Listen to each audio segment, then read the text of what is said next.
Eh bien voilà, nous accueillons maintenant Dominique Gagny, gourou Internet.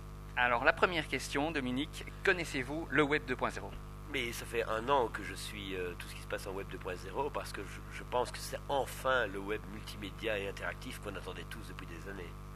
Pourrais-tu me citer quelques sites 2.0 phares? Phare. Mais tous, ils sont tous phares.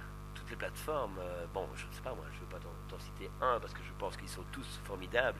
La réussite de Sixparts en France, par exemple, est fondamentalement belle. Et surtout, ce qui m'intéresse, c'est pas tellement le nom des sites, parce que les sites sont toutes des plateformes qui fonctionnent suivant le système Web 2.0, c'est-à-dire ce système à la fois interactif et complètement multimédia. Et surtout, le gros phénomène, c'est cet avantage de donner des outils aux gens qui vont leur servir enfin à créer leur propre plateforme, leur propre présence et surtout leur propre activité. Parce qu'on a une question de parler d'activité, de présence sur Internet, mais bien d'activité sur Internet, quoi. C'est la grosse différence. Oui, ben, je peux te citer un, alors vraiment qui me plaît beaucoup, c'est nectil.be, nectil.be, qui est une Content Management Framework, qui est une plateforme basée sur Web 2.0, qui est plus que n'importe quel site, une plateforme qui va pouvoir agréger podcast, vidéocast, son, images, photos, texte, le tout avec un principe de copier-coller, donc pas besoin de connaissances informatiques. Donc si je dois en citer un, c'est nectil.be. En deux mots, le Web 2.0 pour toi, c'est quoi? Multimédia et interactif. Est-ce que tu penses qu'on est à l'aube d'une révolution?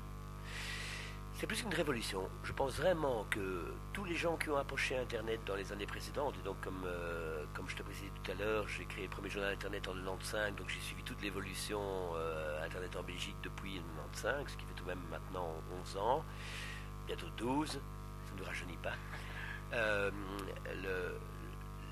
La demande qu'on avait, c'était que ce soit réellement multimédia, que ce soit autre chose que l'informatique pure, parce que c'est l'informatique améliorée, l'Internet, et deuxièmement, qu'on puisse coller dessus nos photos de vacances, nos photos de copains, nos photos de groupe, nos petites interviews radio, nos petites interviews vidéocast et nos caméras, et qu'on puisse y mettre dessus tous les supports multimédia qu'on entend, mes morceaux préférés, mes sons, mes MP3, vraiment une plateforme multimédia totale.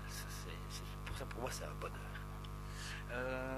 Petite question concernant les blogs. Quels sont les blogs que tu lis? Alors, mon fan, c'est le blog d'un Liégeois, dont je ne peux plus donner le nom, parce qu'il manifestement, il est malade, il tournait bon depuis 6 ans. Il s'appelait cramoisi.net. Tu connais cramoisi.net? Cramoisi, qui est donc cette couleur rouge très profonde. Cramoisi.net. Pour moi, Cramoisi est géré par un artiste de l'écriture. Ce type mériterait d'être édité. Mais cramoisi.net est mon meilleur blog, plus les blogs que j'anime, emploitique.be, actutique.net, enfin des blogs que j'anime personnellement pour compte de tiers. Mais cramoisi.net, pour moi, c'est la plus belle réussite. cramoisi.net, merveilleux. Alors, par rapport à ces blogs, est-ce que tu t'abonnes au flux RSS ou est-ce que tu vas les lire, ou est-ce que tu as une plateforme de lecture de tous tes blogs en RSS? Non, au début, évidemment, comme tout le monde, je me suis affilié à des flux RSS et puis je me rends compte que non seulement on ne lit pas déjà l'ensemble des mails qui nous arrivent, on ne lit pas toutes les newsletters, alors en plus, suivre les fils RSS, c'est impossible. Il va falloir qu'on trouve un système pour, genre moteur de recherche intelligent, qui nous permette d'avoir une recherche d'information effective dans ce qui est flux RSS, sinon on va crouler. De nouveau, trop d'informations tue l'information, et je crois que c'est dans un peu ce débat-là qu'on se trouve aujourd'hui. Est-ce que tu as des projets en Web 2.0?